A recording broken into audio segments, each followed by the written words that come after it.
Nah, ini adalah batas kalderanya yang membundar di bagian kursornya, mungkin bisa ditunjukkan di bagian pojok kiri bawah. Ya, itu yang putih itu menunjukkan perkiraan dari batas kaldera. Nah, kemudian setelah terjadi letusan besar, ya, parosisma membentuk kaldera besar, maka muncullah 3 gunung. Next. Nah, di dalam kaldera skoria tadi, itu muncul gunung Kalibara. Jadi ini hasil penelitian oleh Pusat Vulkanologi dan Mitigasi Bencana Geologi dulu. Jadi dulu masih Direktorat Vulkanologi namanya. Itu telah melakukan penelitian bekerjasama dengan ahli kimia yang sekarang menjadi Kepala Balai Merapi, Bu Dr. Nanik, ya melakukan penelitian mengenai kandungan apa saja yang ada di ketiga danau itu. Nah, kembali lagi ke evolusi dari Kelimutu ini. Jadi di dalam kaldera dari Skoria tadi telah tumbuh 3 gunung, yaitu Gunung Kalibara, Gunung Kelimutu, dan Gunung Kelido. Tetapi dari 3 gunung ini, yang sampai sekarang aktif hanya Gunung Kelimutu yang ada di tengah ini. Jadi 3 gunung ini yang ada di dalam kaldera Skoria ini, Gunung Kelimutu ini yang sekarang menjadi salah satu destinasi andalan. Sebetulnya kalau dikembangkan menjadi satu kawasan geopark itu sangat memungkinkan. Lanjut. Jadi evolusinya ini hasil kajian dari. Pak Heri, ya. Menarik nih Pak. Jadi tadi. Halo. Oke, Pak Heri. Ya.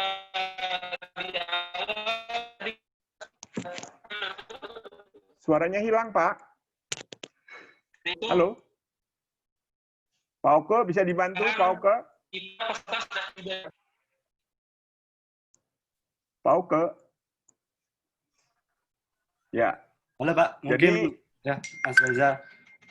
Mas Reza suaranya. Ya, mungkin, nah ya. Ini karena tadi mungkin Mas Reza mau menginfokan karena kita virtual geotour, Pak. Tadi ini udah gini, kita mulai selusuri melalui Google Earth dari bandara. Ya. Okay. Kan mungkin ada pada nanti setelah kesini baru setelah melalui Google Earth, View Street, baru kalau satu lokasi baru saya ceritakan. Oke. Silakan Pak Oke. Terima kasih Pak. Oke. Baik, para geowisatawan. Jadi tadi Pak Heriadi sudah memberikan sedikit gambaran nih mengenai terkait bagaimana sih sebenarnya Kelimutu itu di mana sih. Nah, sekarang kita ke Google Earth-nya. Jadi perjalanan kita bisa lalui dari mulai kita ada di Bandara Hasan Aru Busman Airport. Jadi ini bandaranya cukup tidak muncul, Pak. Oh, masuk ke. Sorry. Belum muncul bandara dan sebagainya. Siap. Google-nya, ya. Sorry. Ini kesalahan teknis.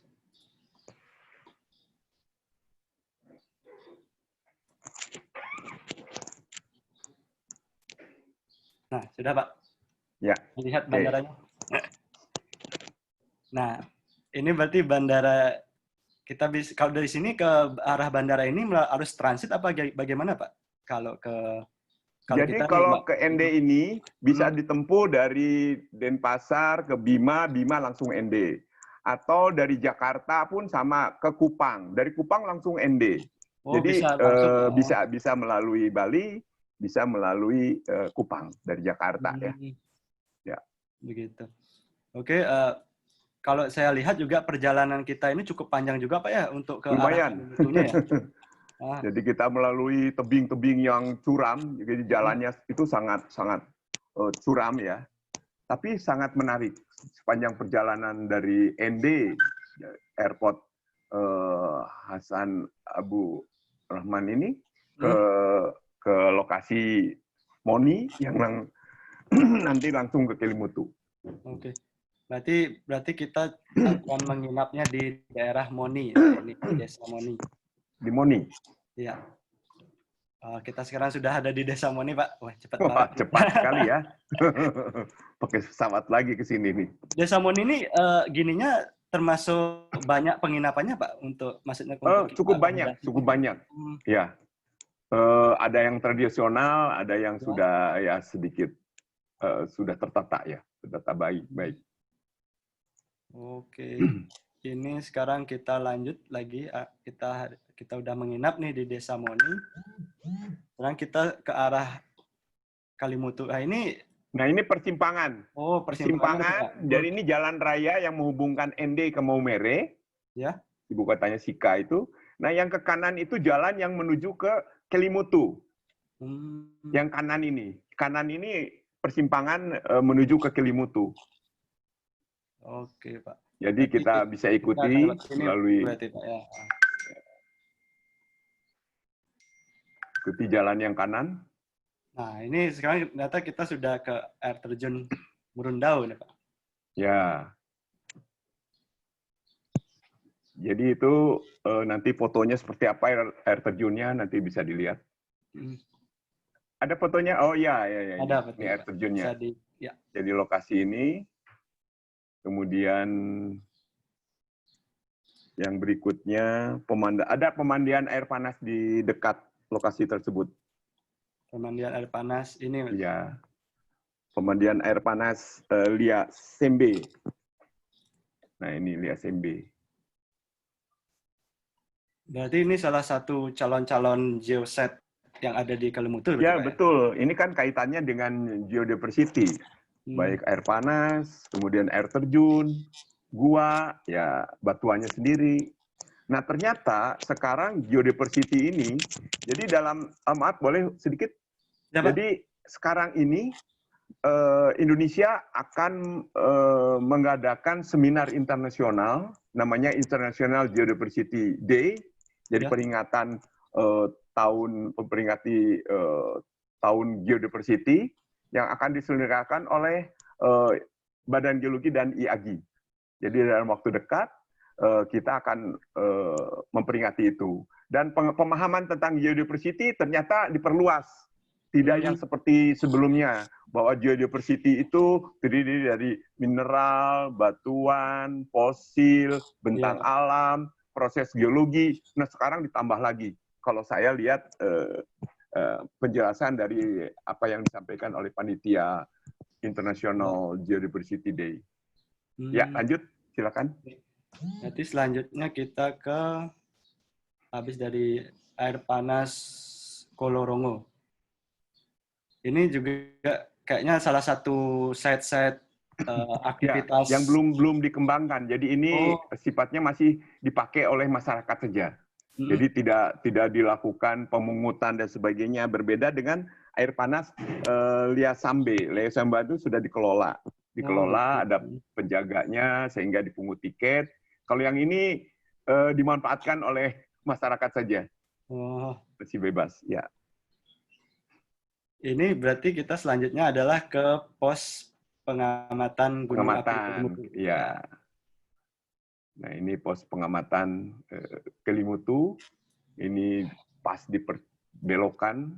Di sana di pos itu ada petugas pos yang menjaga, mengoperasikan. Di sana ada seismograf, ya ada teropong melihat untuk pengamatan secara seismik maupun secara visual, secara mata telanjang seperti apa. Di samping alat termokopel, jadi kalau kita ingin mengukur suhu,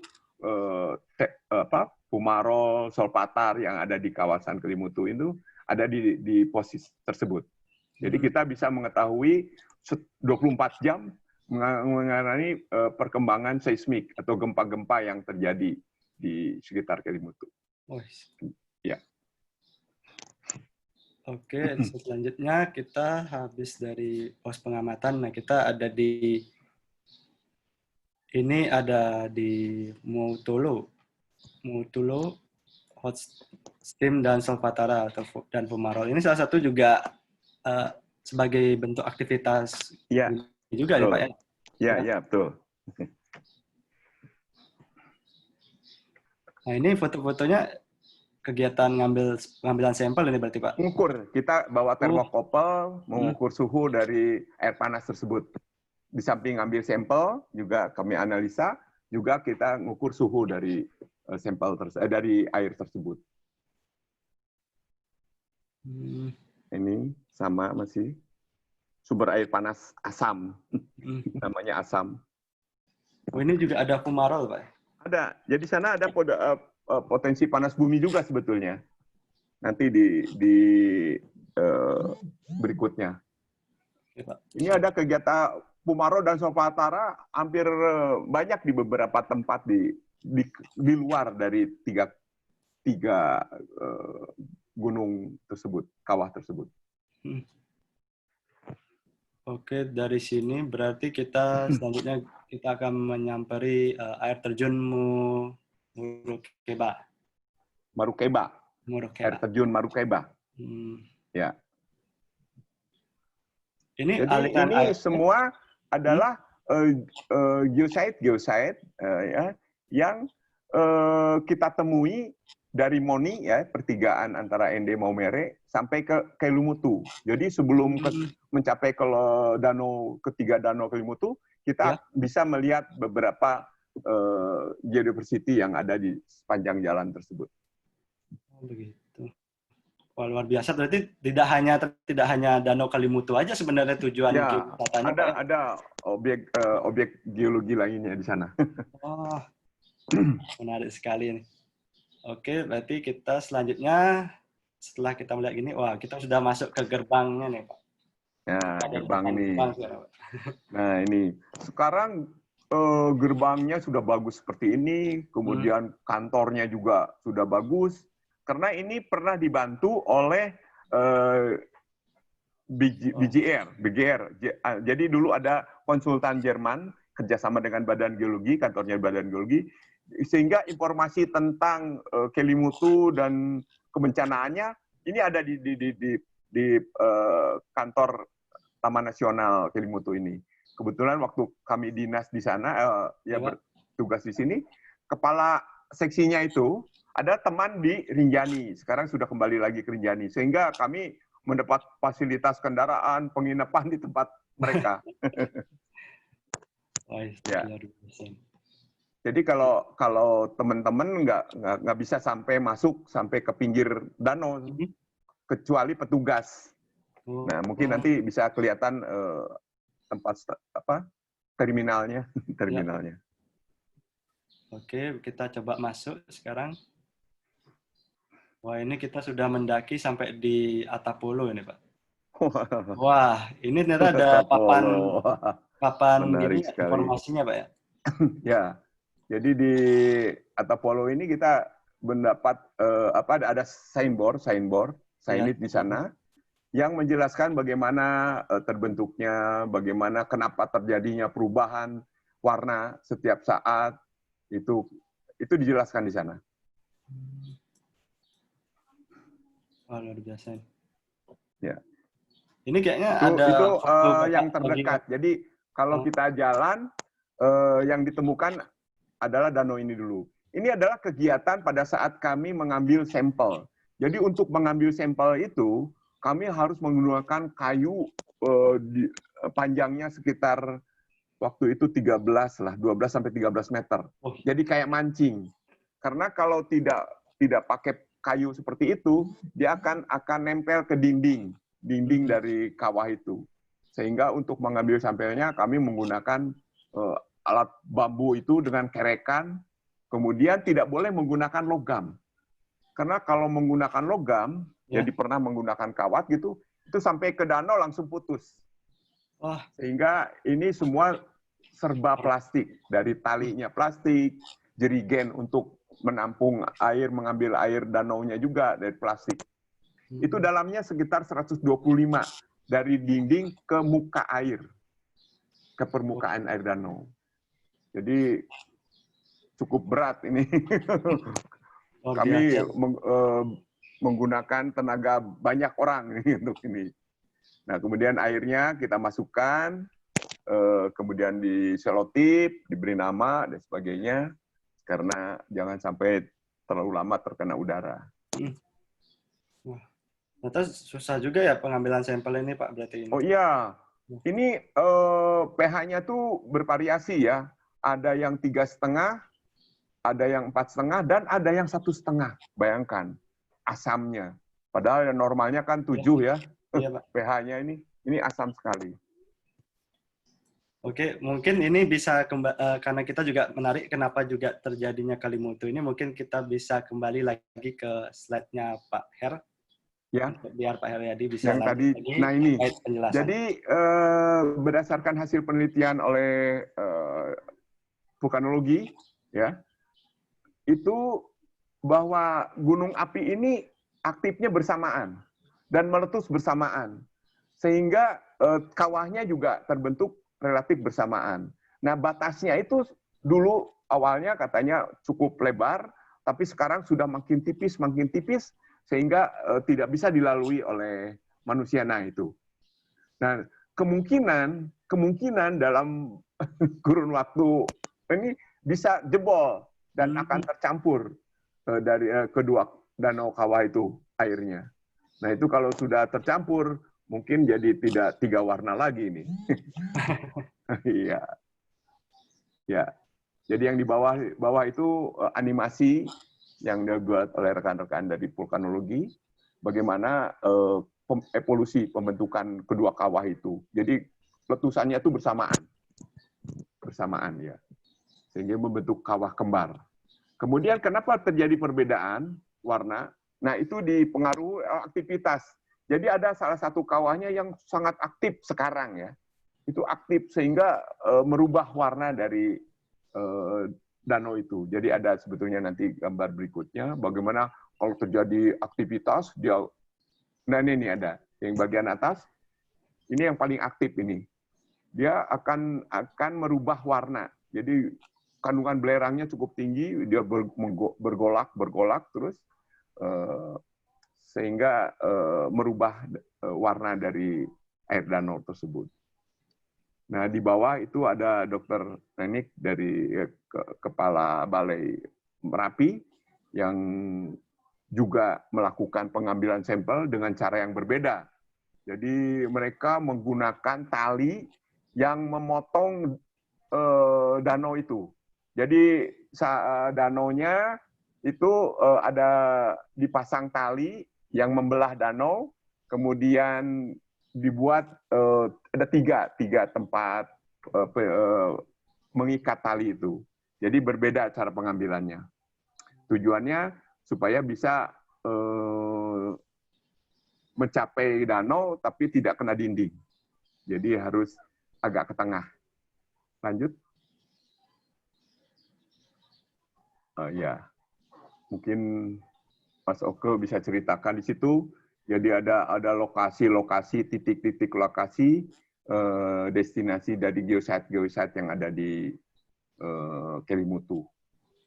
Berarti tadi kita sudah dari nomor 1 sudah sampai nomor ke 9 danau di tadi, tengah Pak, ya? nih, yang lingkaran tengah itu. Wah, luar biasa. Ya. Berarti banyak banget berarti geoset nih, Pak. Banyak. Tapi kalau yang ke arah selatan lagi nanti lebih ke budaya dan biologi. Jadi situ burungnya, ya, flora faunanya sangat bervariasi. Oke, coba kita lihat lagi. Lanjut. Ini Nah lokasi. ini. Jadi di sini termasuk keragaman budayanya. Jadi di utara itu ada yang namanya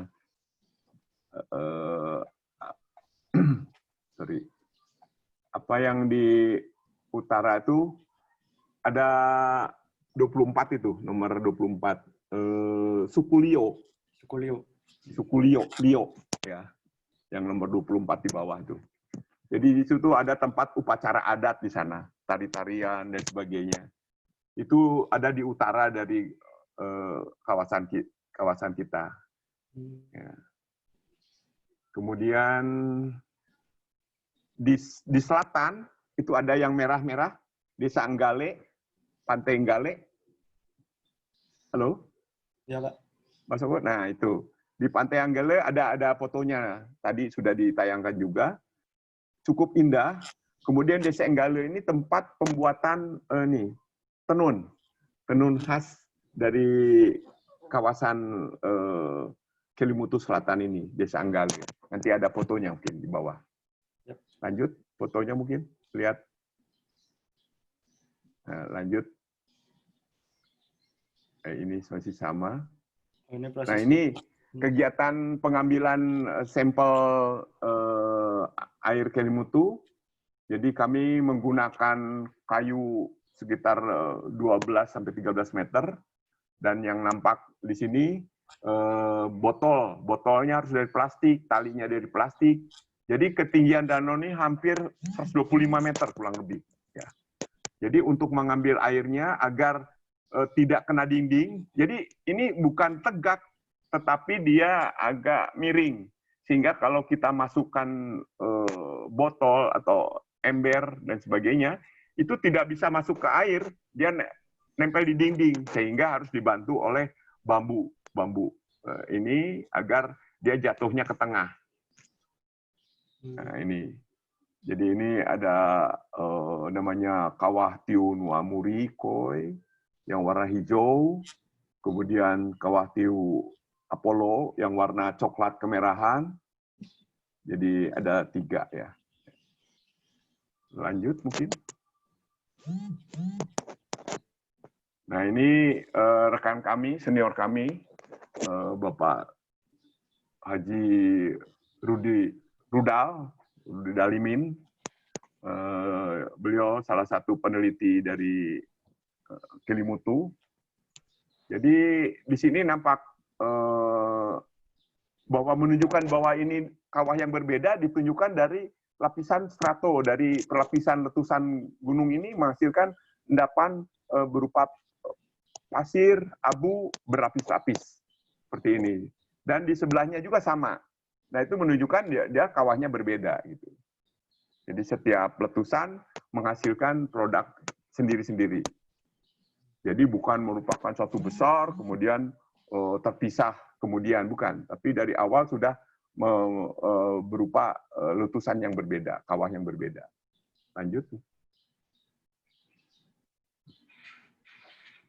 Ya, jadi kalau ini ada gambar gunung apinya, kalau satu letusan gunung api itu ada yang bersifat eksplosif itu dilemparkan ya ke udara berupa ukuran abu sampai ke bom, istilahnya bom ya, batu yang besar-besar itu. Nah, kemudian ada juga yang dilelerkan, ya, itu produk gunung api itu yang dikenal dengan istilahnya lava. Tapi yang pada satu telusan itu bisa juga dilemparkan ke atas, ada juga yang disemburkan ke samping, yang dikenal dengan aliran piroklastika ya. Aliran plastik atau udus gembel kalau di Merapi. Nah, kalau di aliran lava yang merah di bawah itu dia sifatnya sektoral. Jadi hanya mengalir sekali gitu, berbeda dengan yang eksplosif. Yang di atas itu lebih dikenal dengan eksplosif, letusan eksplosif, yang di bawah dikenal dengan letusan eposif, jadi mengalir.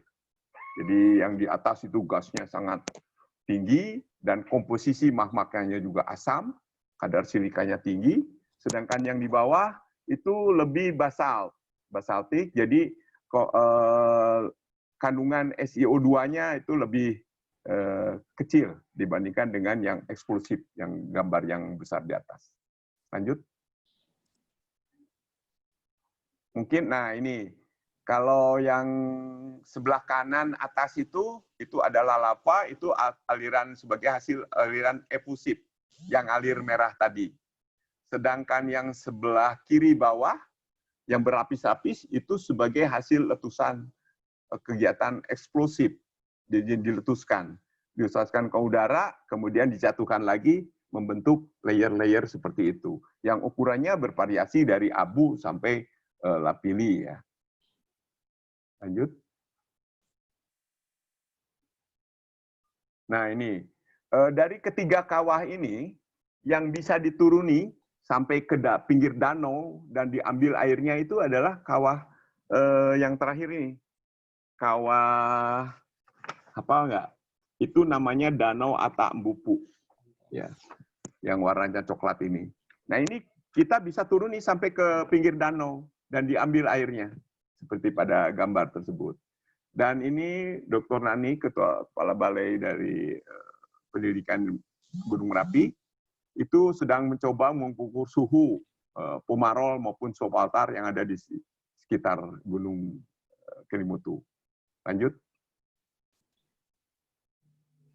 Nah ini, jadi kalau menjadi seorang vulkanologis, geologis, mau laki atau perempuan sama, harus seperti ini. Ini Dr. Nanik ini untuk bisa mengambil sampel, dia tidak menyuruh, ini menugaskan tidak. Dia sendiri melakukan kegiatan tersebut, baik pada saat naik ke gunung tersebut, maupun turun ke kawahnya yang bisa dituruni. Jadi yang di bawah kiri ini pada saat di danau tersebut aktivitas meningkat.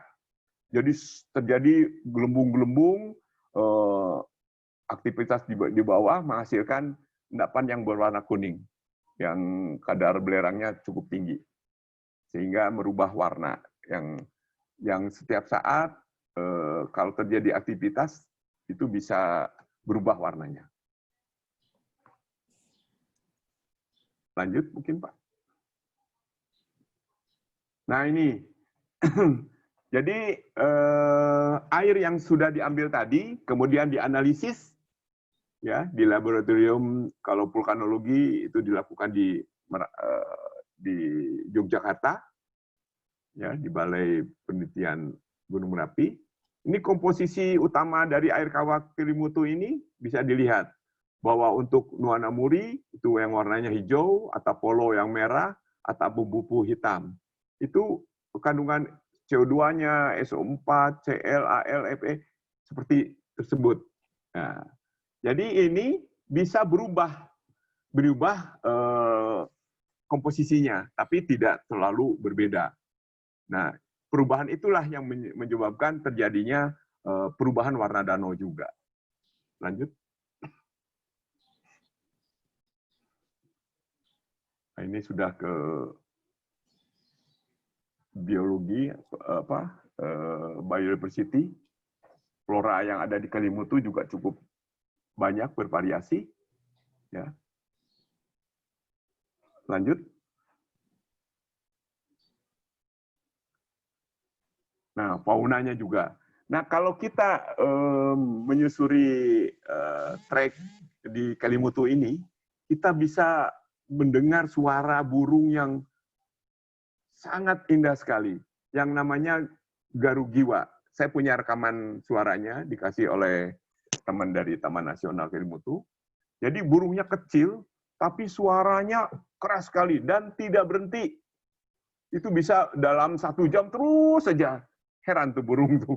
Namanya garugiwa, ya, yang di bawah kiri itu, burung yang itu.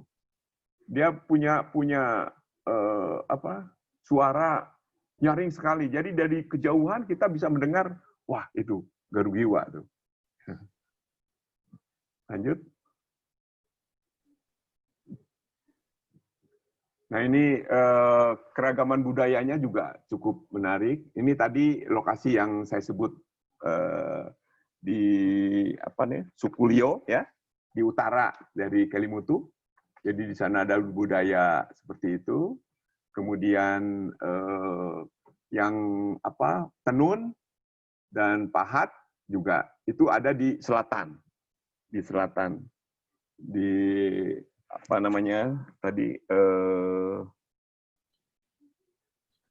di bagian selatan lokasinya.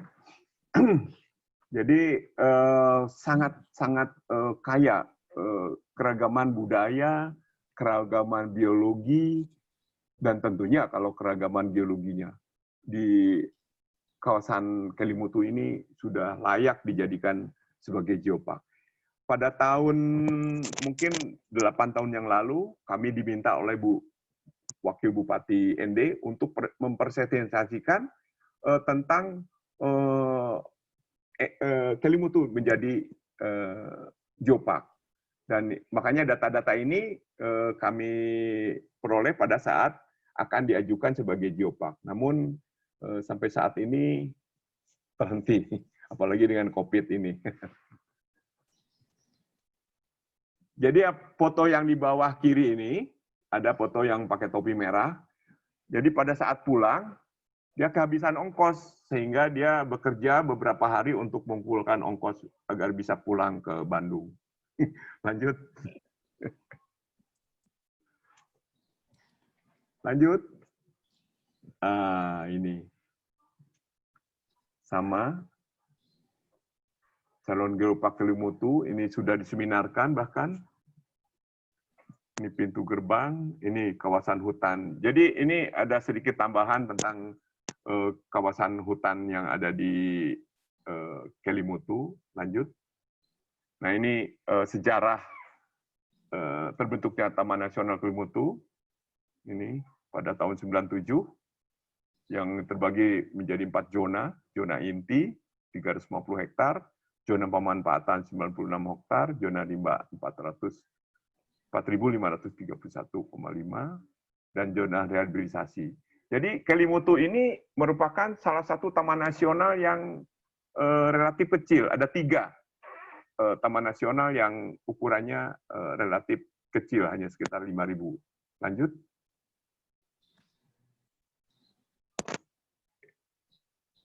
Ini sebagai kawasan manfaat dari Kelimutu ini.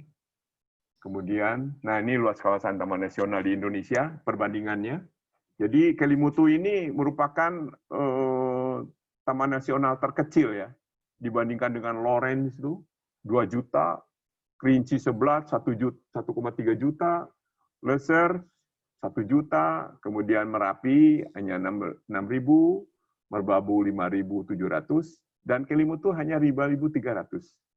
Dengan batas yang, lanjut Mas Oke. Mas Oke. Ya, Pak. Ya, ini. Jadi, lanjut. Nah, ini. Kawasan Taman Nasional Kelimutu ini bisa dilihat bahwa merupakan kawasan nasional terkecil dari taman nasional yang ada di Indonesia. Lanjut.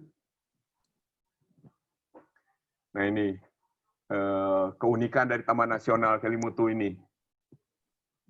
Jadi ada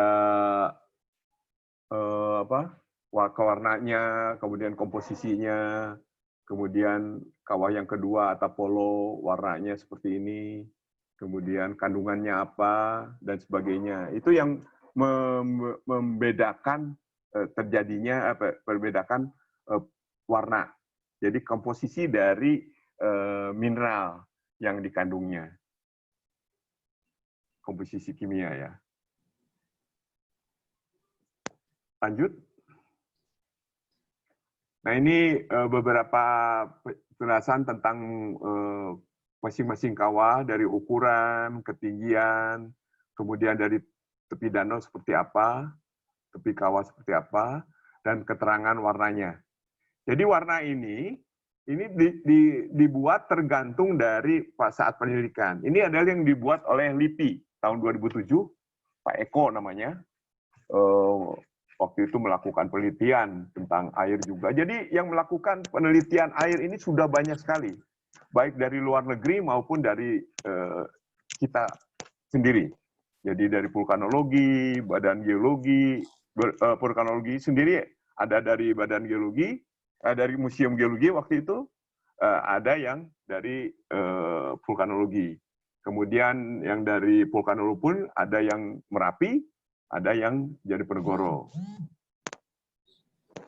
Kemudian dari luar pun banyak sudah melakukan penelitian tentang kandungan air ini, kenapa warnanya berbeda dan bisa berubah-ubah. Itu sering dilakukan. Lanjut. Nah ini sejarah aktivitas letusan Gunung Kelimutu.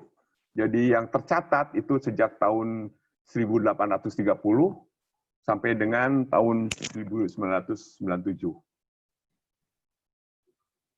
Nah, ini juga. Jadi kawasan Taman Nasional Kelimutu ini, lanjut, Mas. Oke, next. Ya, ini sangat bermanfaat dalam menunjang pendidikan, penelitian, sosial budaya, budidaya, dan wisata. Jadi itulah kelebihan yang ada yang dimiliki oleh Kelimutu, namun belum dimanfaatkan secara optimal.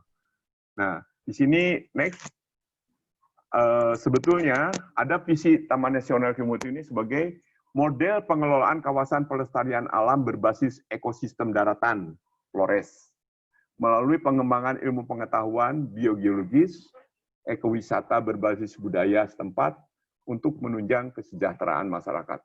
Ini konsepnya tuh sama aja, ekowisata dengan geowisata dengan geopark.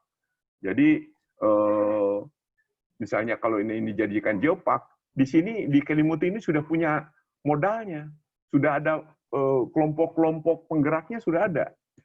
Jadi misalnya untuk biodiversity-nya, tadi flora fauna dikelola oleh Taman Nasional lengkap. Kemudian cultural diversity, budayanya sudah tercatat dan sudah aktif. Kemudian geodiversity-nya jelas, geodiversity-nya lebih-lebih. Sudah banyak penelitian dan mengungkap mengenai sejarah, evolusi, dan sebagainya. Lanjut. Nah, ini kunjungan, masih lama sekali. Kunjungan lanjut.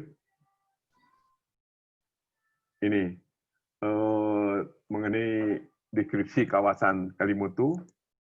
Di sini ada beberapa tumbuhan berkayu, tumbuhan herba, seperti apa jenisnya. Kemudian ini jenis mamalianya, ya jenis ini biologinya, baik berupa mamalia, reptilia, apes. Kemudian, nah ini, jadi wisata yang sangat potensial, namun belum optimal dimanfaatkan. Semoga ke depan Kelimutu yang menjadi salah satu keajaiban dunia itu bisa ditetapkan menjadi satu kawasan yang betul-betul berkelas dunia secara resmi ya. Memang sudah menjadi objek yang terkenal di dunia, tetapi belum menyandang status mengenai kawasan yang betul-betul kelas dunia ditetapkan gitu ya secara resmi. Ini masih lanjut. Next. Next. Ya, saya kira itu yang dapat saya sampaikan. Mungkin kalau ada pertanyaan, silakan Pak Oke. Terima kasih Pak Heriadi. Ini luar biasa juga ya para wisatawan ini terkait ternyata Kelimutu itu tidak hanya menyimpan pesona 3 danau yang warnanya luar biasa di Aprido, juga ternyata sebenarnya secara potensi geowisata maupun ke arah geopark pun juga sudah punya modalnya atau sudah punya modal, betul. Nah, ini mungkin ada hal yang bisa didiskusikan bareng-bareng mungkin. Nah, tapi saya kembali lagi ke Google Earth-nya. Jadi tadi kita sudah keliling-keliling cukup banyak tadi melalui slide-nya Pak Heriadi. Ini juga Nuamori, Atambupu. Luar biasa. Secara virtual pun juga bisa diakses, accessibility-nya juga cukup luar biasa. Jadi photosfer dan 360-nya juga udah lengkap. Jadi sebenarnya sangat mumpuni sekali untuk kedepannya dijadikan sebagai geowisata pun atau geopark. Nah ini ada pun lokasi terakhir kita kunjungi sebenarnya adalah di ini Sukuria ini juga, ini menarik juga Pak. Ya, lokasi panas bumi itu di sana. Lokasi panas bumi nanti. Iya, panas bumi ya ternyata di sini Pak ya. Jadi untuk energinya bisa dari situ nanti kalau misalnya itu dikembangkan jadi satu kawasan geopark atau sejenisnya lah. Sudah cukup lama berarti ini PLTP ini Pak Sukoria ini? Sudah lama, cuman ukurannya kecil, masih kecil. Oke, menarik. Itu juga ternyata di ini juga ada di Desa Ngali juga sangat dekat dengan, wah ini ada hati-hati nih malah. Ya, di situ kita bisa melihat masyarakat bertenun ya. Oke, ini terakhir kita lokasi yang kita itu adalah di Pantai Ngalinya. Jadi dari Ini, sini kita, ya Pak. Ini Mas Oke, ini teman saya ini mau ngirim film pendek tentang apa? Kelimutu. Ya Pak. Ini ada film-film pendek tentang Kelimutu, tapi nanti aja setelah belakangan. Ya, Ya, Pak. Oke, siap. ya. Mungkin, nah ini karena ini sudah dibuka sesi diskusinya, monggo Bapak Ibu kalau ada yang ingin didiskusikan bareng dengan Pak Heriadi, silakan bisa di-unmute langsung gininya, apa namanya itu, mic-nya.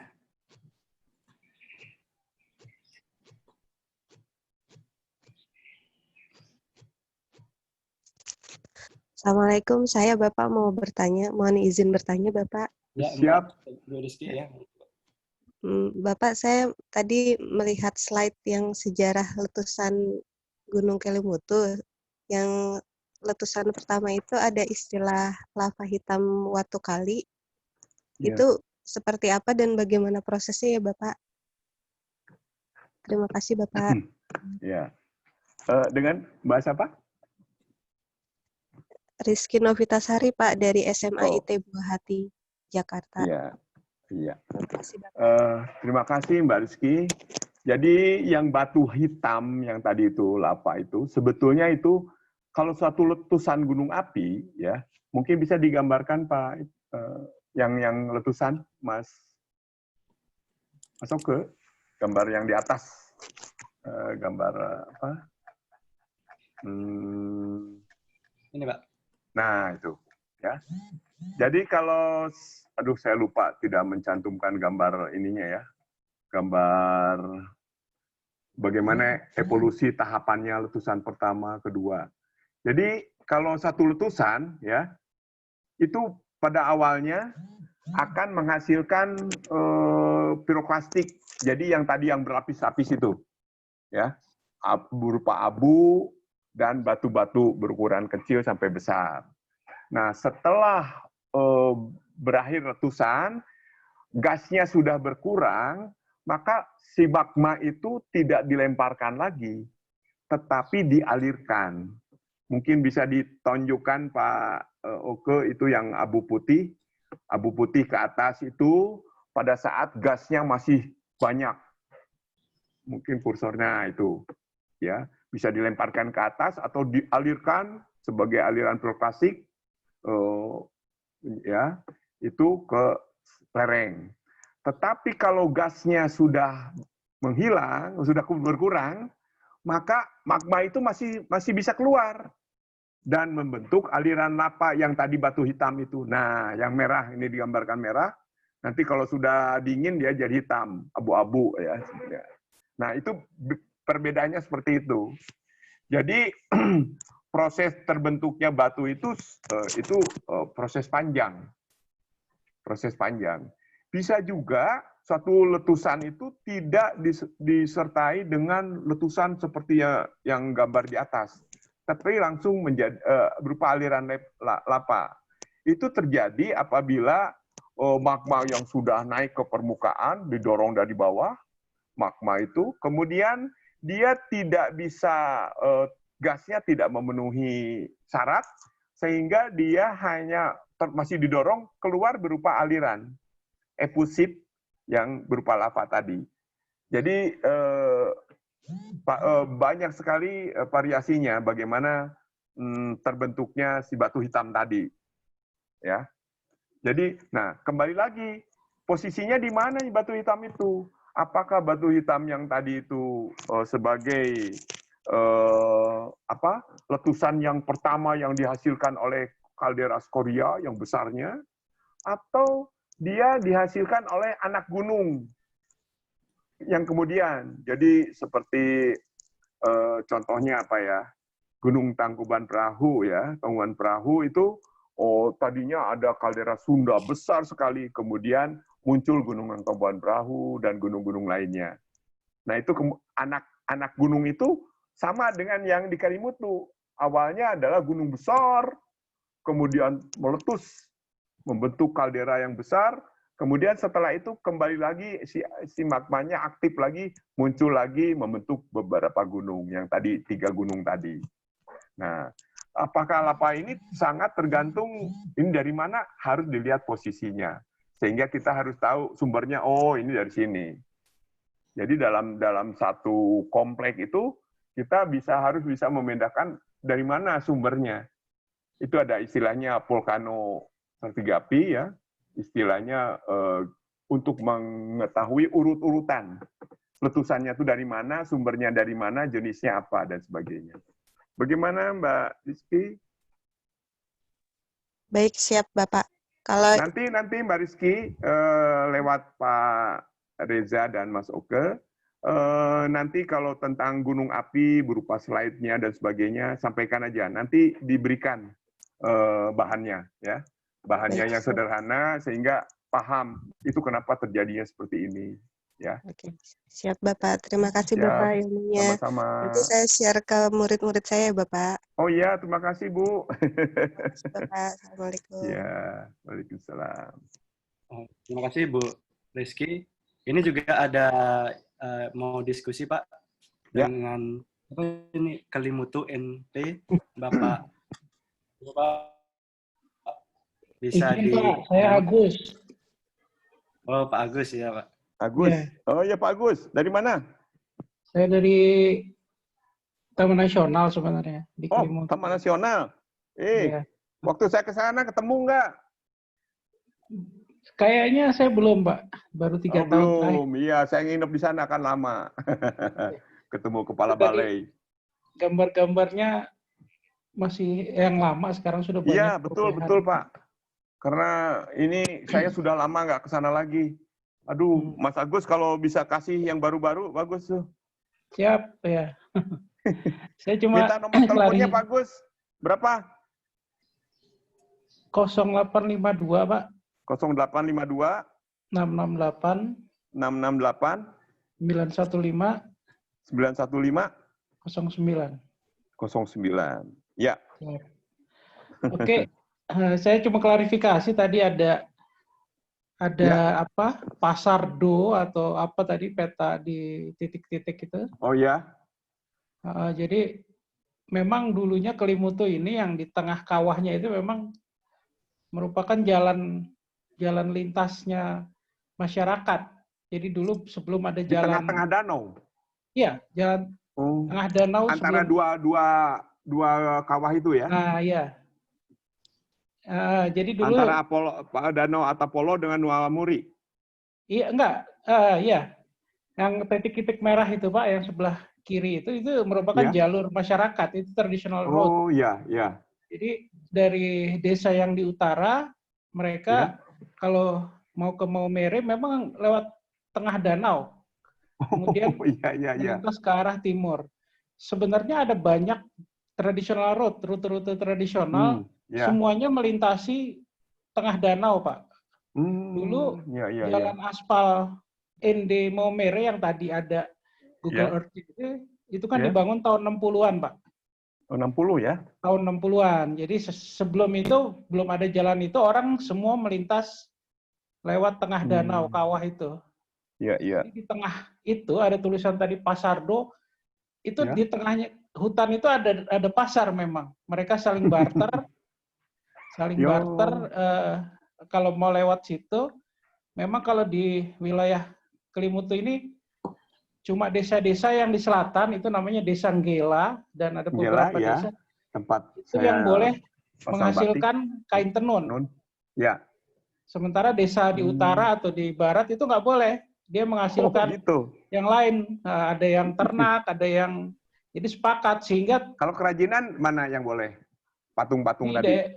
Tenun di situ Pak, di Nggela dan sekitarnya daerah selatan Kelimutu. Kalau di utara biasanya kayu yang dipahat itu bolehnya harus di utara atau selatan? Di utara Pak, utara. pahat, pertanian itu di sebelah utara, sehingga mereka barter gitu. Ada pasarnya itu di tengah Kelimutu. Emang menarik. Jalur itu Waduh, yang merah-merah itu semua asik, udah kita buat asik. jadi jalur trekking, Pak. Oh, gitu ya. Ya, ya. Jadi kemarin kita udah coba dengan Pak Titi Bahtiar, kita Ya. coba buat pemanduan lewat jalur. Ada dari banyak jalur tradisional road dari desa-desa, kita pilih yang memang paling banyak titik interpretasi. Ada terpilih 3 dari sekitar 9 jalur. Ya. Kita pilih 3. Itu memang yang paling potensial, yang 3 itulah rencana kita. Mungkin nanti kalau ada virtual tour seperti ini bisa kita tampilkan juga nanti. Wah, iya. Nanti bisa diundang itu. Harusnya saat seperti ini diberikan kesempatan untuk menyampaikan juga. Cuman sayangnya informasinya belakangan. Ya, terus informasi Sokoria tadi panas bumi itu memang ada di sebelah selatan. Selatan ya. Itu sejak 2 tahun lalu sudah mulai bereksploitasi di luar kawasan itu. Dia potensi sudah mulai 30 operasi? Sekitar 2018, Pak. Sekarang sudah dari 30 megawatt potensi sudah mereka keluarkan sekitar 5 megawatt. Jadi mereka sudah bangun sutet juga itu mulai lumayan listriknya. Kemudian terakhir kita dengan BOP, Badan Otoritas Pariwisata, juga memang rencana meneruskan program pemerintah kabupaten untuk melanjutkan penetapan status geopark Kelimutu ini. Ya, harap sih mudah-mudahan, karena Kelimutu kan masuk ke destinasi super prioritas, Pak. Bersamaan dengan Komodo, Kelimutu masuk ke dalam klaster Komodo ini. Jadi kita rencana tahun ini melanjutkan untuk penetapan status geopark dari Kelimutu bersama Badan Otoritas Pariwisata, Kementerian Pariwisata.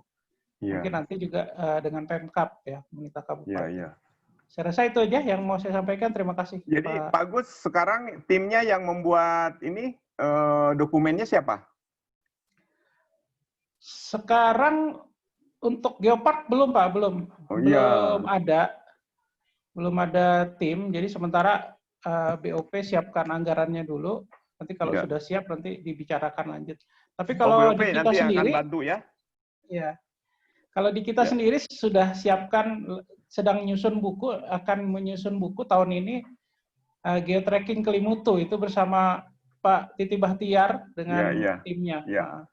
Itu ahlinya tuh. Di Indonesia salah satu ahli untuk membuat geotrack itu Pak Titi Bahtiar. Siap. Ya. Dia yang saya ketahui yang paling di Indonesia, beliau ini. Siap. Terima kasih, Pak. Jadi Pak Gus, saya tuh sudah mungkin dari 10 kali lah. Saya kan dinasnya dulu di NTB. Wilayahnya Bali, NTB, Timur-Timur. Jadi 4 provinsi. Jadi sering bolak-balik ke sana. Mudah-mudahan nanti kalau pada saat pengembangan geowisata, pos pengamat itu harus dilibatkan. Harus bagian dari tim. Karena informasi gunung api, aktivitasnya tuh, itu yang berhak itu kan vulkanologi, Badan Geologi yang mengatakan ini rawan, tidak, kan mereka punya alat yang bisa mendeteksi bahwa peningkatan gempanya meningkat dan sebagainya, gitu. Ya, ini saya ikut acara ini pun dikabari oleh Pak Anwar dari Pos Vulkanologi, jadi kita memang. Kemudian kita juga tahun ini sudah ada dibangunkan oleh pemerintah Jepang gedung besar visitor center baru selesai sebulan yang lalu. Rencana kita memang nanti ada semacam museum ya, atau apa namanya, semacam museum geopark itulah. Jadi nanti ada display-display. Nah, kita sekarang sudah banyak sekali informasi terkait biologi atau keanekaragaman. Cuma yang masih agak kurang kita rasa data justru di danaunya, Pak. Tadi Bapak kalau misalnya nanti saya bisa dibantu nanti data mengenai danau dan lain-lain, syukur-syukur kita bisa displaykan airnya, air danaunya. Kemarin kita saya turun juga bawa 3 jerigen, 3 warna tuh saya bawa ke Bandung. Sampai sekarang saya simpen, tapi hanya botol kecil aja. Jadi harusnya kemarin kita turun ke Atambuku juga itu. Oh ya, kalau ke situ itu kan ada turun. Karena ada Lewat pohon, penurunan permukaan. Kenapa? Oh gitu. Kita dengan vulkanologi turun ke sana, ada penurunan permukaan yang cukup lumayan jauh. Penurunan kita ambil danau? sampel. Muka danau? Saya juga nggak ngerti sampai sekarang kenapa bisa turun. Mudah-mudahan bisa pulih lagi. Maksudnya yang turun itu muka danaunya? Iya, jauh Pak. Cukup jauh surutnya. Oh gitu ya. Tapi jalannya masih harus lewat pohon lagi? Turun lewat pohon? Iya, iya. Aduh, kenapa nggak dibikin jalan? Aduh, susahnya turun lewat pohon. Kalau perempuan gimana tuh lewat turun itu? Kemarin ada beberapa perempuan juga itu, Pak, ikut. Itu nekat. Soalnya kalau kita buat tangga, itu zona inti, Pak. Jadi nanti turun naik ke situ. Iya, betul. Oke, saya rasa nanti kita minta dukungannya terutama masalah data-data di danau itu, Pak, untuk Iya, Pak Agus, boleh Pak Agus. Nanti bisa share juga mungkin data-data dari vulkanologi. Makanya harusnya hubungan antara Taman Nasional dengan pengamat gunung api mudah-mudahan bagus, sehingga informasi tentang kegempaan dan sebagainya itu bisa saling share lah. Siap, terima kasih Pak. Ya. Mungkin yang lain Pak Masuk Kak. Terima kasih Pak Agus. Ya. Ini infonya sangat menarik sekali karena ternyata sudah banyak perubahan ya terkait tadi Kelimutu ini. Ya. Tapi mungkin yang merah tetap. Ya, gimana Pak? Yang jalur merahnya tetap itu. Ternyata memang dulu ada pasar di sana, tapi pasarnya pasar musiman. Apakah sekarang masih kalau dijadikan destinasi budaya, kegiatan bagus sekali itu. Tukar-tukaran tukar-tukaran hasil di selatan hanya boleh kain, di utara pahat-pahatan dan pertanian, bagus sekali itu. Dan bertemu di pasar itu yang di jalur merah. Mungkin ada yang bisa didiskusikan lagi Bapak Ibu untuk ini kan terkait tracknya tadi memang ada informasi juga tadi oleh Pak Agus juga ternyata ada informasi adanya jalur yang baru dan memang ada perkembangan yang cukup sangat luar biasa ya di Kelimutu ini. Iya. Mungkin ada lagi yang bisa didiskusikan oleh Pak Ibu sekalian. Bisa langsung di unmute mic-nya. Halo beliau Pak Heriadi. Siap. Mau tanya ini sebenarnya mumpung ada Pak Agus, kalau misalkan kalau sekarang kondisinya Kelimutu itu apakah sudah buka kondisinya karena kalau misalkan wisatawan mau datang ke sana misalkan katakanlah bulan depan itu apakah sudah ada protokol COVID-nya atau memang belum dibuka sama sekali kondisinya? Tanya ke Pak Agus sih mumpung ada. Iya, Mas Agus. Pak Agus. Masuk ke panggil Pak Agusnya tuh. Pak Agus. Halo Pak Agus. Manggilnya kayak di video itu loh, Gus. Nanti Mas Reja ya Pak Heriadi. Minta juga nomor teleponnya pengamat gunung api di Kelimutu. Jadi Mas Reja bisa tahu tentang perkembangan peneliti siapa saja. Karena biasanya kayak saya juga kalau waktu meneliti pasti lapor lah. Iya. Tapi menarik Pak Heriadi, Pak Her. Kalau misalkan Taman Nasional yang bikin acaranya untuk misalkan kita dukung Taman Nasional untuk bikin acara terkait semacam seminar online atau virtual tour, tapi yang Taman Nasional menyelenggarakan kita bisa dukung ya Pak Her ya. Siap, Mas Reza. Saya waktu di sana itu yang ngundang saya menjadi seminar di sana itu wakil bupati, tapi biayanya semua dari Taman Nasional. Dan saya kenal dengan kepala Taman Nasional. Jadi semuanya dibiayai Taman Nasional waktu itu untuk pengusulan geopark. Oke, baik, Pak. Iya. Jadi sebetulnya Taman Nasional ini betul-betul bagus komitmennya terhadap pengembangan pariwisata, khususnya ya Kalimutu, itu supportnya bagus. Dari kepala Taman Nasional yang 2, itu ada yang ibu tadinya, Bu Yani, kemudian ganti lagi Pak Hardi kalau nggak salah. Betul. Ya. Saya kenal itu dua-duanya. Iya. Jadi Bu Artinya Yani kalau memang pindah misal ke NTB. Bu Yani kepala Taman Nasionalnya pindah ke pindah NTB. ke NTB. Terus saya tuh diajak untuk pemetaan Tambora dan Kelimutu, Tambora, Moyo, dan Satonda.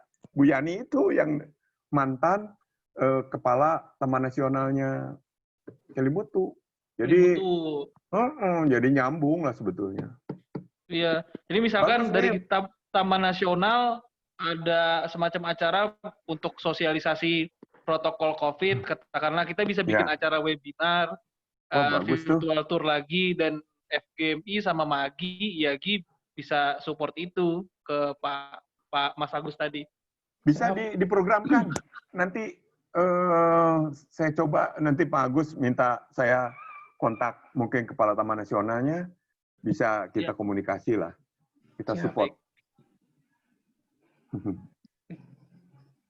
Siap Pak, jadi ini bagus.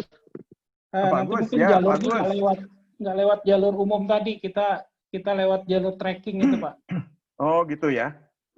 Jadi dari mulai itu di mulut jalur trekking yang tadi itu di utaranya itu bahkan sudah ada namanya Bulan Bung kita bangun itu bumi perkemahannya sekarang sudah berkembang jadi bumi perkemahannya di Flores.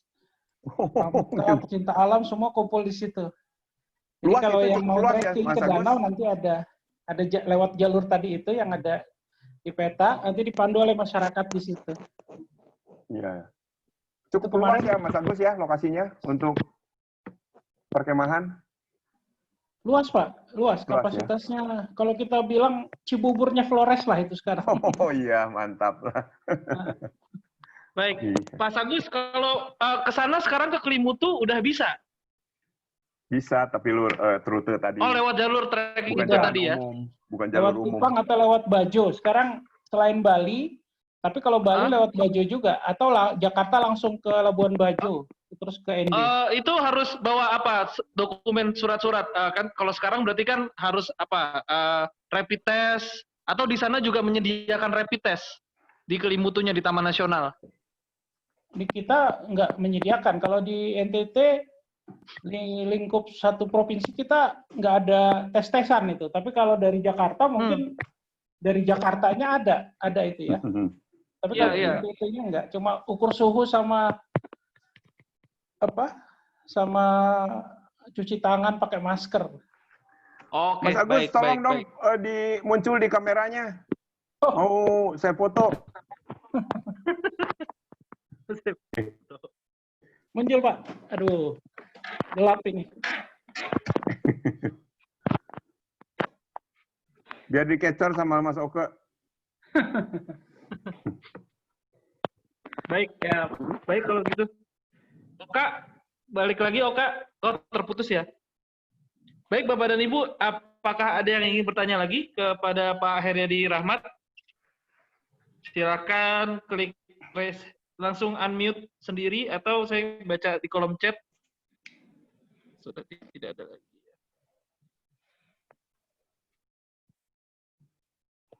Tapi ini Pak Her, kalau memang misalkan memungkinkan untuk melakukan field trip-nya ke sana, Pak Heriadi, field trip langsung ya, fisik, itu apa namanya?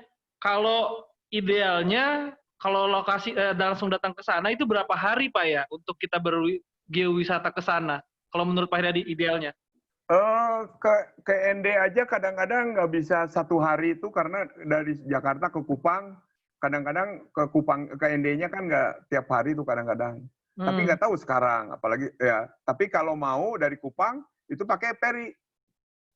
Oh, dari Kupang pakai Ada ferry. kapal sehari gitu. Nah, Atau kalau misalnya mau fisik ke sana, nanti bareng kita kontak langsung bupatinya, kontak Taman Nasional, kita adakan seminar di sana. Mereka yang ngadain, kita narasumber gratis gitu. Cuma ongkosnya aja ya, ongkosnya aja yang gratis. Ongkosnya aja sendiri. Iya. Tapi Pak, maksud saya kalau memang misalkan untuk teman-teman semua ini, misalkan ada yang mau ke sana, kemudian secara untuk berwisata, idealnya apakah 4 hari cukup Pak ke Kelimutu? Sebetulnya 4 hari cukup ya, karena Kelimutu nggak terlalu tua. Tapi kalau mau keliling jalur tadi, itu ya 5 hari sih ya. 4 hari bisa, ya. Tapi lebih leluasa 5 hari itu, maksudnya 2 hari aja udah perjalanan. Iya, 2 hari perjalanan. Perjalanan 2 hari. Jadi ininya 3 hari. Bisa sebetulnya 4 hari bisa. Pak, 4 hari bisa. Nah itu kalau mau ke sana ya, itu kita sekalian presentasi di Pemdanya, di kantor bupatinya. Nanti saya kontak teman-teman yang ada di ND untuk diadakan seminar.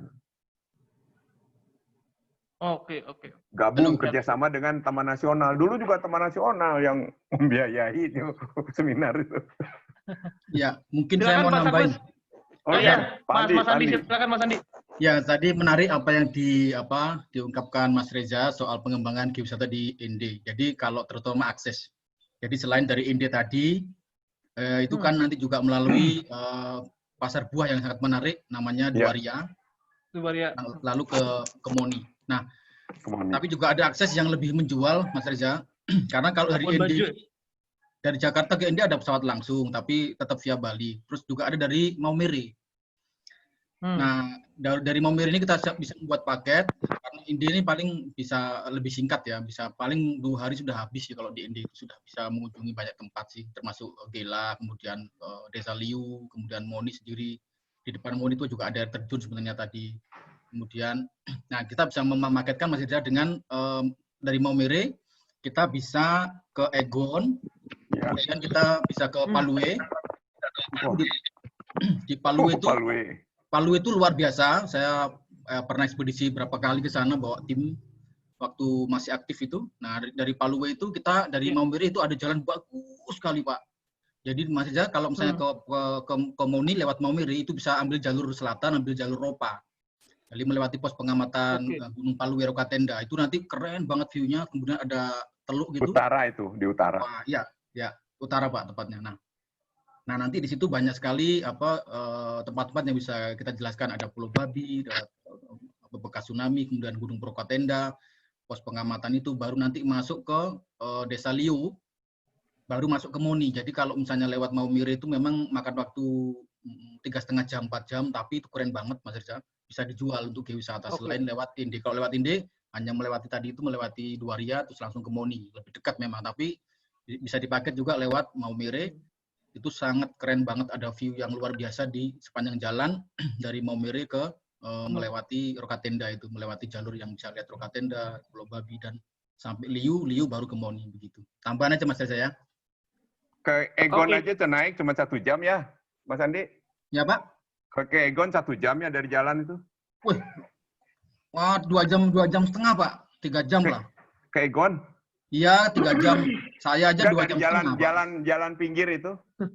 Oh 2 jam. Ya itu masih 2 jam setengah Pak, 3 jaman ya. Lupa saya. Sampai Kawah. Kapan Egon mau Mas Reza? Di Egon itu ada juga banyak deposit piroklastika, kemudian apa?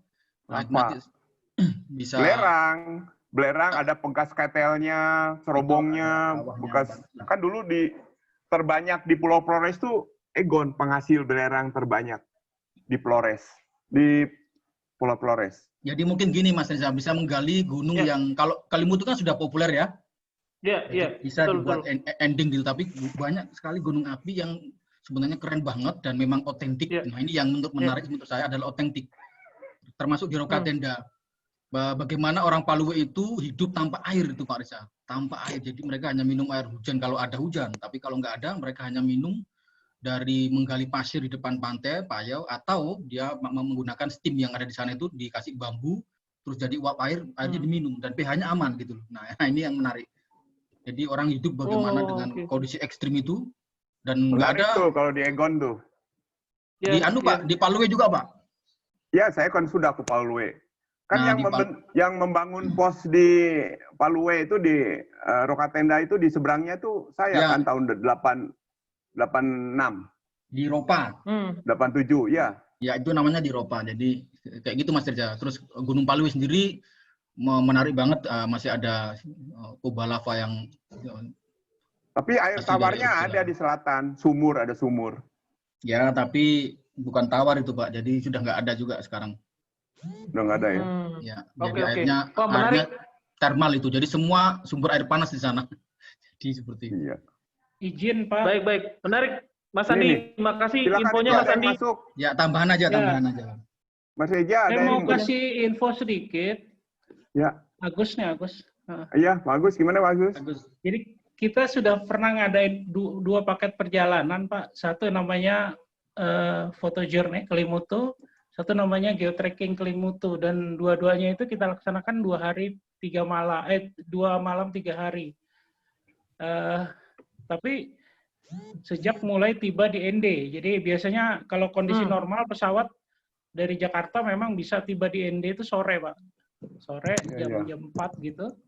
Nah, dari situ kita jemput, hitungannya sudah 1 malam, besoknya 1 malam lagi itu dapat kalau budaya, biasanya kita inepin di kampung adat, Pak.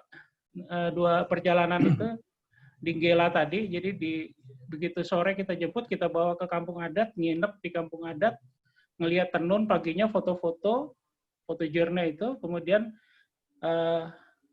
sampai siang, malam nginep di satu desa namanya Waturaka, itu juga desa homestay masyarakat. Baru besoknya tentang Kelimutu, berarti alam ya. Baru siangnya turun masuk ke daerah desa-desa Saga dan lain-lain yang dekat Sokorea tadi. Sama dengan Geotrack juga 2 malam, kita jemputnya sore, itu sama, kita nginepin di kampung adat, kemudian kita jalan trekking tadi yang lewat Pasardo tadi itu, dan mereka puas. Jadi kalau nanti ada paket untuk wisata entah ditambah geologi, saya rasa 2 malam 3 hari di Kelimutu itu sudah dapat banyak, Pak. Jadi geologinya, keunikan geologi Kelimutu dapat, kemudian budaya dan biodiversity-nya dapat di 2 malam 3 hari. Saya rasa sisanya bisa mungkin nanti tempat yang lain, entah di Maumere atau di Ngada. Ngada itu ada riung namanya 17 pulau, di situ juga aksesnya nggak terlalu jauh, hampir sama dengan ke Maumere. Itu ada Komodo juga itu di situ, ada 17 pulau dan menarik juga dari sisi geologi. Saya rasa tinggal ditambah saja mungkin. Jadi 2 malam 3 hari itu udah cukup banyak dapat di Kelimutu segala aspeknya, tinggal ditambah yang lain. Cuma masalahnya sekarang pesawat ke ND ini nggak bisa sampai 1 hari sampai, karena saya lihat frekuensinya makin sedikit. Kurang. Jadi harus nginep. Jadi begitu dari Jakarta nginep di Kupang, baru besoknya ke ND. Sama dengan Bajo juga. Nginep di Bajo, besoknya ke ND. Kalau sebelum COVID ini kita berangkat dari Jakarta, sampai di ND udah sore. Biasanya sore dapat itu. Itu aja. Terima kasih. Baik. Terima kasih Mas Agus infonya. Nanti kita bisa berkabar-kabar lagi. Apa ada yang ingin ditanyakan lagi? Ya Pak Her. Mas Rija, sampaikan ke Mas Agus, apa mungkin kita setelah COVID lewat ya, ngadain seminar Geopark kita di sana gitu? Siap, boleh. Mas Agus. Ya, Mas Agus, pada dasarnya kalau memang ada program, mungkin kita bisa mulai dengan seminar virtual seperti ini aja, Mas Agus. Kalau mau ya. Tapi nanti setelah pasca COVID ini, ya kita bisa datang fisik lah ke sana. Artinya untuk program konvensional seperti biasa, seminar langsung mungkin di kantor bupati, seperti hal-halnya seperti Pak Heriadi lah. Pak Heriadi kan sering melakukan datang ke lokasi kemudian seminar kayak gitu. Jadi itu menjadi stimulus pemerintah daerah ataupun pengelola untuk melanjutkan men-trigger program Taman Bumi, Geopark ataupun geowisata. Jadi kita mulai dari aktivitas ilmiah seperti itu, Mas Agus. Siap. Nanti saya koordinasikan segera. Iya. Siap. Karena Kelimutu jadi incaran Komite Nasional Geopark Indonesia juga untuk bisa disegerakan jadi salah satu potensi Taman Bumi. Bukunya udah ada Pak Heriadi ya, kalau nggak salah Badan Geologi Pak. Kelimutu. Ya sudah ada Kang, sudah ada Pak Mas Reza. Sudah ada ya, saya pernah baca itu, pernah lihat. Kalau nggak salah Pak Oki ya. Sudah ada Pak ya. Oki untuk Kelimutu. Oke, baik. Terima kasih Bapak dan Ibu semua. Ada lagi yang ingin bertanya ke Pak Heriadi atau mumpung ada Pak Agus sekalian dari Kelimutu langsung melaporkan. Silakan jika ada yang ingin ditanyakan. Baik, kalau tidak ada, terima kasih semuanya. Nanti bahan presentasinya Pak Heriadi akan kami berikan melalui email masing-masing ya Pak Heriadi ya, diperbolehkan ya Pak? Siap. Itu saya sudah kirim juga PDF-nya. Nanti akan kami email. Ya, nanti kami email melalui masing-masing. Terima kasih Bapak dan Ibu Virtual Geotour Volcano Series yang dilakukan oleh IAGI, MAGI, dan FGMI. Kemudian di bulan Agustus kita juga akan ada acara Virtual Geotour, jadi nantikan saja kita akan kemana, nanti kita akan beritahu di awal bulan Agustus. Jadi akhir kata, tapi sebelum itu kita mau foto bersama dulu. Boleh dinyalakan videonya Bapak dan Ibu. Kita mau foto bersama. Mas Oka, boleh dibantu Mas Oka?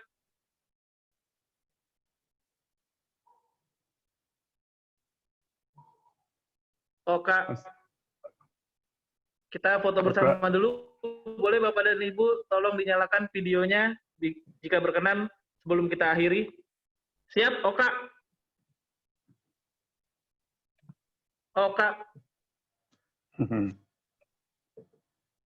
Oke, kalau gitu saya akan foto. Bentar, saya coba. Hitungan ketiga ya. Ya, jempolnya dulu. 2, jempolnya dulu. 1, 2, 3. Sekali lagi. 1, 2, 3. Baik. Oke, terima kasih semuanya Bapak dan Ibu sudah ikut acara Virtual Geotour. Mohon maaf apabila banyak kekurangan. Saya kira terima kasih juga kepada Pak Heriadi karena sudah memaparkan tentang Gunung Kelimutu. Jadi sedikit banyak tahu tentang Kelimutu. Saya pernah sekali, tapi sudah lama ya, kira-kira 9 tahun yang lalu ke Kelimutu. Dan pengen ke sana lagi sebenarnya karena sangat bagus ya dan dingin banget. Jadinya tempatnya sangat bagus Kelimutu. Akhir kata kami undur diri. Assalamualaikum warahmatullahi wabarakatuh. Waalaikumsalam warahmatullahi wabarakatuh. Pak Heriadi, terima kasih. Mas Andi. Sama-sama, Mas Reza, Mas Andi, Mas Oke. Thank you. Ya, mohon maaf kalau